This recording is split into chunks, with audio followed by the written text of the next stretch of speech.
Howdy folks, welcome back to World of Warships with Raz here. Raz Geeks Gaming, you know the fun jazz with me. How you doing? We got today another battle in Tier 10. This time, Wandering Red in the Tier 10 Montana with friend Lord Cable and the Minotaur here on Hotspot. Quite the match we got our hands on. I still think we have not gotten a serious Montana battle in a long time. Now, there is going to be a couple things we'll talk about later on involving this match and playing this game, and actually some things we'll probably talk about along the way, or maybe in another video we'll talk about that. So, be sure to like, subscribe that, and hit that bell icon so that you keep up. But yeah, Tier 10 Montana, my first Tier 10. It actually, this has been reminding me a lot lately, this ship a lot, with the research period that's been going on, because I'm currently trying to get my hands on Ohio so we can do a review on that. So, look forward to that, guys. And that is Zuma. That ain't... Oh, I love when you do that with the Azuma. Oh, man. This is why that ship is good and bad. It is fantastic, nasty little ship at its tier, but God, is it horrific for its armor. Anything that has a decent brain can pen that thing and wipe it from sheer existence. Round 2. Alright, folks, place your bets. How many sets? Here they come. Ah! I thought he was going to get Citadel there. He got robbed. Sorry, I'm adjusting my seat here. So, Montana. I know we were laughing so much, but as this guy froze arm piercing it. You'll see the silly Japanese ship. Do you think your armor piercing could hit American firepower? Honestly, what are you thinking? I mean, those shells look just as... Yep. Oh man, Montana, one of my favorite Tier 10 ships. Not the best, but it's definitely one of my fun favorites. If there was a kid if I had like you go pick kids on the kickball team when you're in school, I've always would pick this guy because he's solid. He knows how to get the job done. He's at the best at everything. He's decent at everything. Its armor protection's pretty good, even though it has seen bigger ships come along the way. Its gun's still pretty comfortable, 16-inch. We all know and love from the Iowa, which is still a fantastic ship. It was built in World War II. Montana was basically going to be an upgraded version of this during World War II, as America was thinking of different designs to improve their Navy. However, the project was canceled due to, well, a logical choice. Do we really need another battleship, or do we need more aircraft carriers? Yeah, we need more aircraft carriers. Hence why we didn't get our Montana-class battleships by the United States Navy. Plus, it would have had to change the size of the Panama Canal because the thing was so freaking ginormous. This thing broke the treaty size that they actually had when they drafted the designs of this ship. More anti-air, more bore force, Jesus, English here much. Still the 16 inches, but instead of 9, you had 12, and they're pretty comfortable, good at penning. Now, they do have a couple gripes, and one of them is because they're 16-inch, they can't pen a lot of certain structures or ships very well, and then compared to the other larger calibers that are around the game, and the trajectory is sometimes these shots are a little, what's the best way I can say it? Floaty? Yeah, floaty. But I'm not saying that it's not as floaty as Yamato or many other ships, but it does have a little bit of float in there that can cause some problematic problems. However, probably not as big as a problem as a poor Conqueror, since the buff, well, changes, I should say, sorry. That could happen to a Conqueror, and that was a Citadel, so that's the second one. Dealt them a lot of damage. In comes... Okay, hold on. We're gonna pause this real quick. Who in brave mind would think this is a great idea? Well, Jean Bart, about to be taught a lesson. Broadsiding Jean Bart. Yeah, this is not what you do in a Jean Bart. I think if anybody in their right mind, it's a good battleship with front-facing guns. So why would you need it all? And this is a logical question I must ask. Why would you need to go broadside? If your guns are facing forward, you have nothing in the back, there's no necessary reason to actually do that. By the way, it was then later on killed by Lord Cable in the Minotaur by torpedoes. Back to the drawing board from him. Folks, if you get a ship, know what you're doing before you go in. If you don't know what you're doing and you got the ship because it looks cute, you go to lower tiers for those. That was bad. Alright, 108k already. And he was detected there. Ah, that's why. Hello, Conqueror. You're still there. You're still there. Just hiding in the smoke. And that was bound to happen too. See, the Conqueror, yes, it is a fantastically meme of a ship. It could do some serious damage. We've shown that before on this channel. But because of the changes lately, its citadel's been raised, its heel has been buffed up a little bit to counteract that a little bit, but doesn't mean anything. And doing so made the ship even more extra squishy. Here comes Benson. Now, yeah. Be gone! See, this is the reason why I love the 16-inch guns of the Montana. It's sometimes even pressing the 2 key. Just enough shells will stick at close range that it will do that. That is Bread's first kill finally, by the way. After all that, we're 134k already. Now, by the way, we've been sitting here on this one side of the map this whole time, whamming shells at this, and I've been obliviously not talking about the other side. And we already got a guy complaining about, you know, bot game.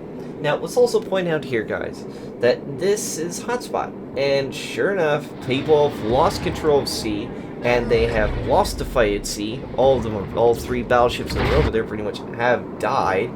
And now they're basically have nothing stopping them. Conqueror's now dead, so Trash Can and Bismarck are able to loop around and get around. Bread's already seen this, but he's already turned quite a bit, so he doesn't have to go all the way around the island to take his time. He could just turn right here and get his gun situated for when Azuma has to push up. Because look, he's got the Bismarck on his rear end. He's either got 2 choices. It's a logical choice. Either A, die, which he just did, or he had to run up to Bread in the Montana. Meanwhile, the Worcester is trying to hold on, trying to get B, but it is a fool's choice for him. There's no reason for a Worcester to be here. He has no real support, and now he's trying to take a cap? Well, my answer to you, sir, is you're dead. That was a dumb choice for that ship. You should have not done that.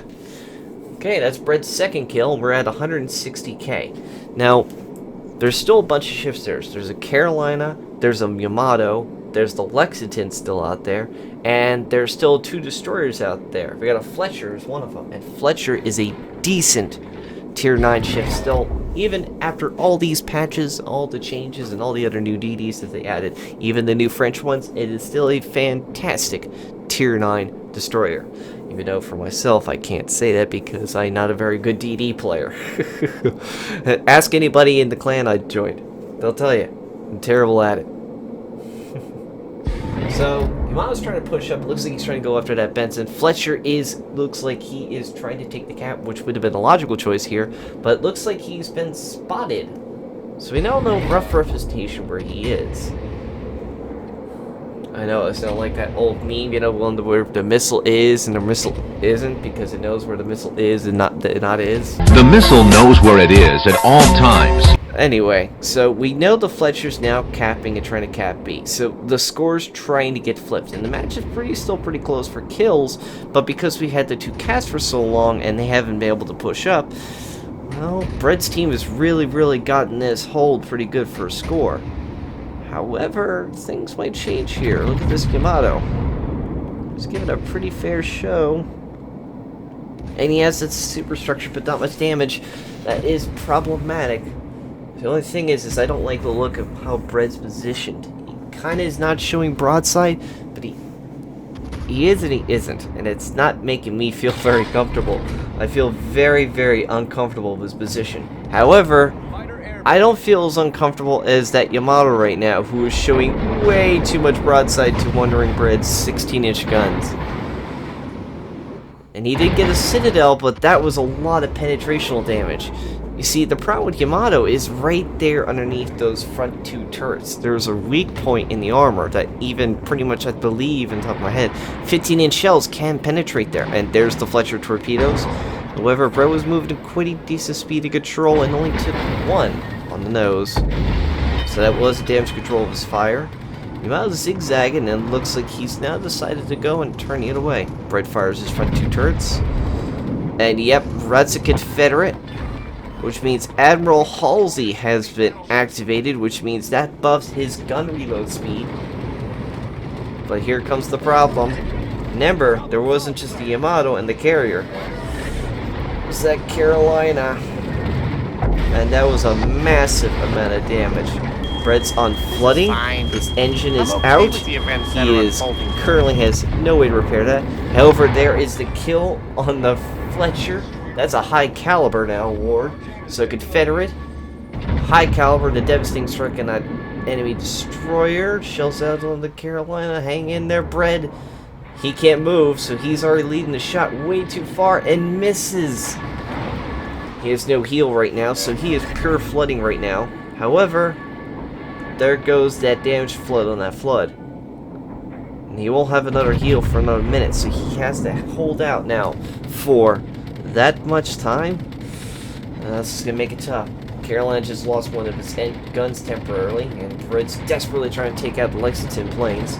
This thing does have the AA for it. He's trying to dive on them. Guns are reloaded. Brett's waiting for the shot. There's his chance. Just shoots the Carolina. Come on, this can be a Kraken. Oh no, he doesn't get the Kraken, and he's now at 9,000, just under 4,000 health. That carrier can see Brett, and he has no way to heal the health back. Shima's being desperate, so he is actually doing a smart move here, guys, and he is covering and hiding the Carolina in the smoke. But Brett kills the Shima. That ends his life. Excellent. His guns are reloading. Now remember, because of Admiral Halsey in here, he has the ability to reload his guns a lot quicker than the standards. It's 17 seconds now. You can test his gun, another 10k off of him. Another salvo, barely misses. He gets the heal, but the trash can kills the Carolina. Lexington kills Brett. Oh man, that was so close to getting 6 kills, but 230,000 damage. And they didn't get that cap. And of course, everybody is nodding, and Brett feels like his hands are shaking off that mouth, because honestly, he should have died a lot earlier than that. Of course, everybody's just proud of how long that fight went. I mean, rightfully so, he should have lost that. We're going to speed this up to the near end. Bismarck made his way with the trash can to go and try to take Cap C, the last cap. Lexington kills trash can at the end, but we skipped past that. And fortunately, because of Lexington's focusing him, he couldn't get the cap. But time runs out, Lex, he couldn't kill him, and that gives Brett's team with Cable the win. So well done, Wandering Bread. He comes out of that match with over 230k, devastating strike, Confederate, Kraken Unleash, give it all to Lord Kraken. He also got himself 2 kills. One hell of a match. And as the one famous show did. Damn! Yeah, that's right. Damn. That's right. Thank you everybody for watching this video. If you guys want to, make sure you hit the like, subscribe to this channel. As always, you guys can find me also on Twitter for memes. Hit for Twitch, link down below for the Twitch streams. Do that at least 5 times a week. And that's also not including, if you guys want to, if you have your own videos, funny moments, or any other good matches you have, please support it. Please submit them in the description down below at the email site that's down there. Also, there's our Discord down there. If you want to join us on Discord, you can have a nice community over there. There's a lot of people in there willing to join you in multiple games and hang out and have a good time. As always, take care of yourselves. I hope to see you all in the next video.